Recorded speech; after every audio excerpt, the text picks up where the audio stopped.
12 बज रहे थे और आसमान पर गहरे बादल छाए हुए थे। इरसलान एक गांव के सुनसान इलाके से गुजर रहा था, जहां हुआ में एक अजीब सी बोझल खामोशी थी। इसके हाथ में एक पुराना फटा हुआ खत था, जिस पर लिखी इबारत ने उसका दिल दहला दिया था। अगर तुमने ये राज खोला तो तुम्हारी जिंदगी कभी पहले जैसी नहीं रहेगी।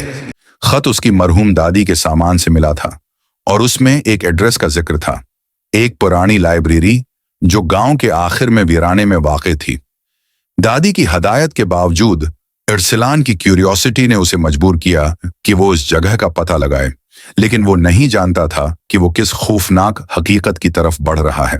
लाइब्रेरी एक अजीब और गरीब इमारत थी, जिसकी खिड़कियां बंद और दीवारें दरारों से भरी हुई थीं। दरवाजा हल्के से धक्के से खुल गया और इरसलान अंदर दाखिल हो गया। लाइब्रेरी के अंदर हर चीज धूल में डूबी हुई थी और रोशनी का कोई जरिया नहीं था। जैसे ही इरसलान ने टारच जलाई, उसकी नजर एक किताबों के शेल्फ पर पड़ी, जो बाकी सब के मुकाबले में ज्यादा साफ नजर आ रहा था। शेल्फ पर एक किताब नुमायां थी, जिसका कवर स्याह और खाली था, मगर उस पर एक ही सेंटेंस था, जो पढ़ोगे वही भगतना होगा। इरसलान के दिल की धड़कन तेज हो गई, लेकिन उसने किताब खोली। इसके अंदर पहला सफ़ा खाली था, मगर दूसरे सफ़े पर एक अजीब नक्शा बना हुआ था, जिसके नीचे दर्ज था, ये नक्शा तुम्हें तुम्हारे सबसे बड़े खौफ तक ले जाएगा। इरसलान ने नक्शे को गौर से देखा। ये इसके गांव के एक पुराने खोवाई तरफ इशारा कर रहा था, जो कई सालों से बंद था।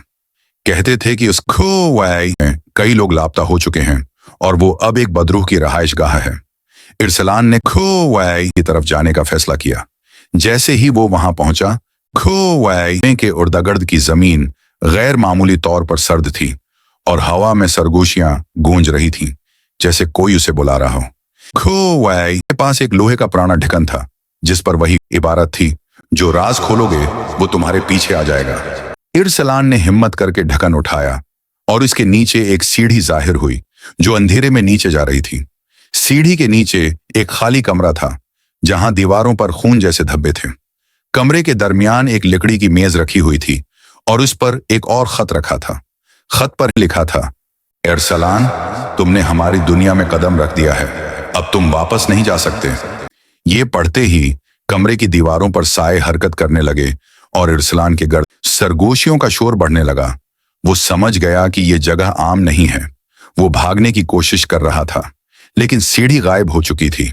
इरसलान ने चीख कर मदद मांगी, मगर इस है की आवाज वापस उसके अपने कानों में गूंजी, जैसे पूरी दुनिया खाली हो गई हो।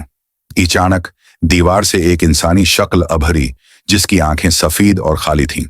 वो धीरे धीरे इरसलान की तरफ बढ़ने लगी और उसकी आवाज गूंजी, तुमने वो राज खोला जो बंद रहना चाहिए था, अब तुम हमारा हिस्सा बन जाओगे। अगली सुबह इरसलान के घर वाले उसके वापस न आने पर परेशान हो गए। वो लाइब्रेरी तक गए, मगर वहां कुछ नहीं मिला।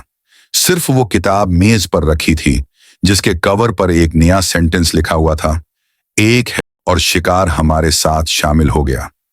कहा जाता है कि जो भी इस लाइब्रेरी में कदम रखता है, वो कभी वापस नहीं आता, और अगर कोई इस किताब को खोले तो वो हमेशा के लिए उन राजों की दुनिया में कैद हो जाता है।